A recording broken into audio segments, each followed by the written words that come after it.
Seluruh ajaran agama di dunia berasal dari cahaya ilmu yang sama, yaitu nurin ala nur.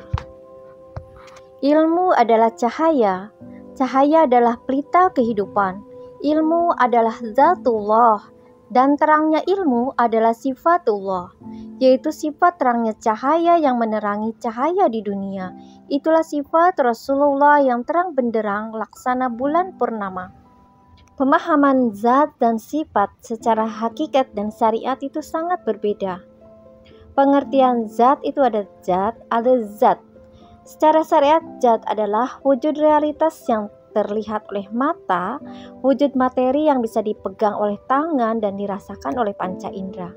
Sedangkan hakikat zat secara hakikat sebagai wujud keberadaan entitas Tuhan yang maha gaib, yang nyata adanya, ada pada gerak hidup semesta dan setiap gerak hidup ruh ciptaannya.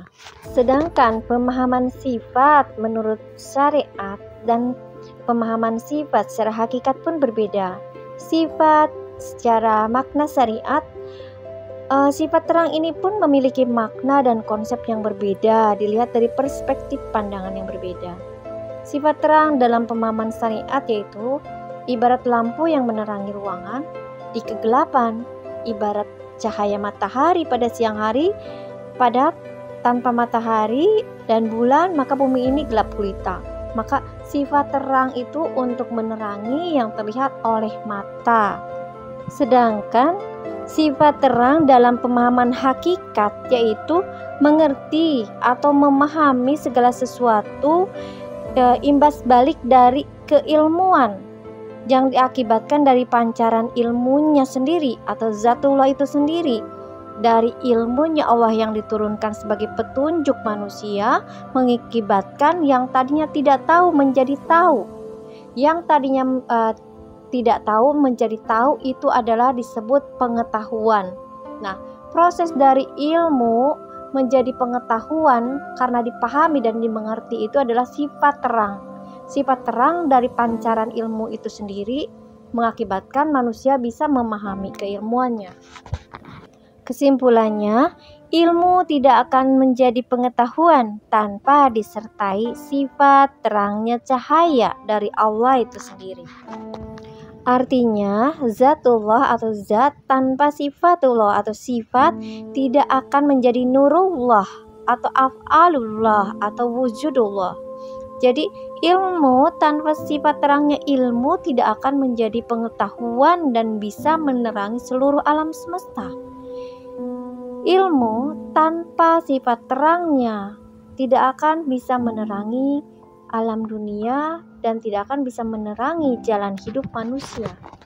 Dengan demikian, bisa disimpulkan bahwa ajaran Islam berisi rumusan, konsep dasar asal-usul petunjuk, dan tatanan kehidupan juga perwujudan dari asal-usul dan tujuan hidup manusia dan perwujudan alam semesta. Secara sains, kita riset penelitian persamaan konsep dasar agama-agama di dunia. Mari kita perhatikan. Di sini kita tidak berbicara perbedaan, karena perbedaan sudah tercipta jelas. Karena perbedaan agama, jangankan berbeda agama, dalam satu agama pun perbedaan begitu sangat jelas selalu ada. Beberapa contoh di bawah ini. Ada dalil yang isinya Malakaini Babilika Haruta wa Marut. Artinya ada dua malaikat Haruta dan Marut di kota Babilonia. Menurut para ulama ini adalah istilah asing yang tidak bisa dikonfirmasikan ke dalam bahasa Arab. Namun keterangannya justru terdapat dalam satu kitab yaitu kitab Weda dalam bahasa Sanskrit. Yang bahasanya begini. Dep Haruta, Dep Maruta.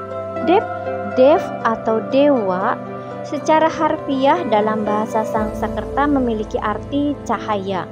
Dan coba kita telah, bukankah malaikat itu berasal dari cahaya?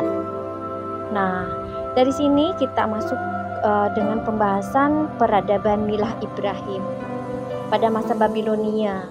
Babilonia adalah kerajaan Namrud Pada zaman Nabi Ibrahim alaihissalam tersebut terdapat kitab Taurat, kitab Zabur yang dipakai Nabi Daud alaihissalam, Nabi Sulaiman alaihissalam, hingga Nabi Ibrahim alaihissalam. Yang kitab-kitab tersebut banyak persamaan dengan isi kitab Weda, yang mana isinya lebih kepada pendalaman batin manusia. Kita masuk ke zamannya Nabi Muhammad Rasulullah SAW, pembawa kitab Al-Quran sebagai penyempurna seluruh kitab di dunia.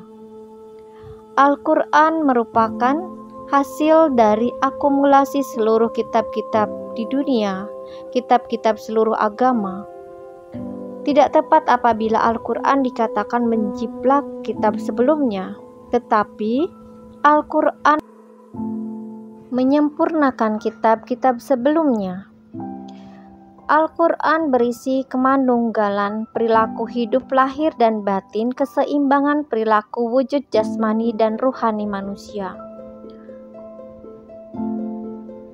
Pada ajaran Siddhartha Gautama mengajarkan agama sebagai ajaran budi pekerti luhur yang berada di dalam jiwa suci manusia, ternyata tertuang dalam kalimat tasbih dan dalil.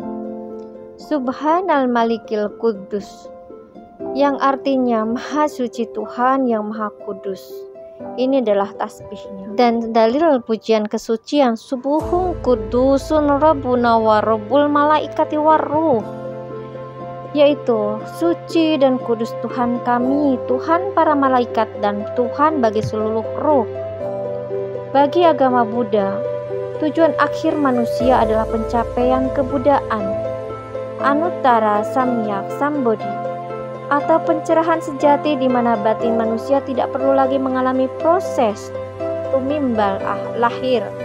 Manusia tidak memerlukan bantuan atau pertolongan pihak lain, termasuk dewa atau dewi atau para malaikat.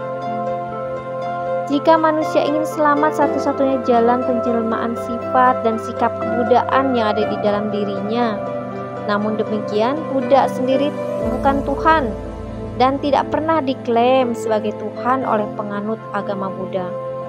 Buddha Gautama sendiri juga tidak dilukiskan sebagai Tuhan, tetapi sebagai pembimbing atau guru yang menunjukkan jalan menuju nirwana.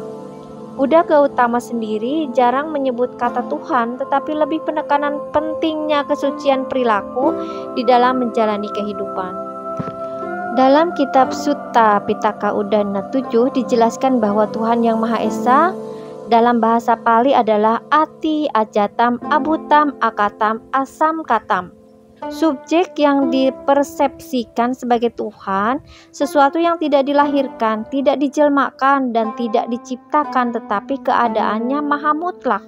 Kemahaesaannya tanpa aku, anatta, tidak dapat dipersonifikasikan dan tidak dapat digambarkan dalam bentuk apapun.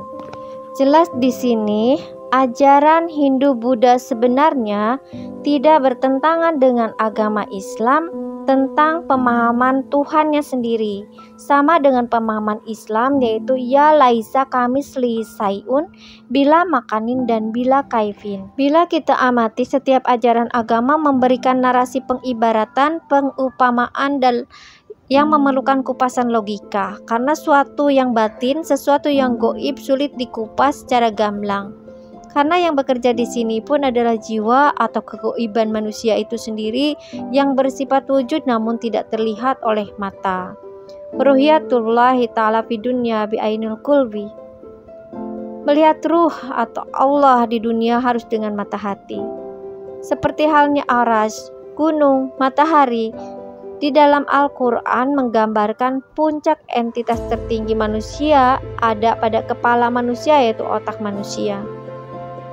Gambaran bulan To'ala al-Badru alaina bukan semata-mata terfokus pada wujud majazi Nabi Muhammad SAW, namun lebih merupakan gambaran hati manusia yang bersifat Rasulullah yang kudus yang bisa menerangi alam dunia. Jadi sholawat atas Nabi sama dengan sholawat atas dirinya sendiri yang rindu cahaya Rasulullah. Fa'iza sawaituhu wa nafaktu fihi min ruhi faqawlahu sajilin. Maka apabila telah kusempurnakan kejadiannya dan kutiupkan kepadanya ruhku, ciptaanku, maka hendaklah kamu tersungkur dan bersujud kepadanya. Jelas di sini manusia tidak bisa apa-apa tanpa ditiupkan ruh Allah itu sendiri.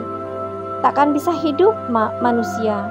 Maka sering disebut jika mati dikatakan pulang ke rahmatullah, kepada asalnya ruh itu sendiri, yaitu nurullah. Ruh berasal dari Allah yang Maha Suci. Jasad dan jiwa manusia berasal dari Nur Muhammad yang kudus suci. Lalu dalam kehidupan ini dilengkapi nafsu jiwanya, yang inilah yang di setiap saat mengotori jiwa suci manusia, tetapi tidak bisa dilepaskan di dalam kehidupan manusia karena satu kesatuan utuh yang manunggal. Ruh, jiwa, dan raga inilah maka disebutlah manusia bersama nafsunya.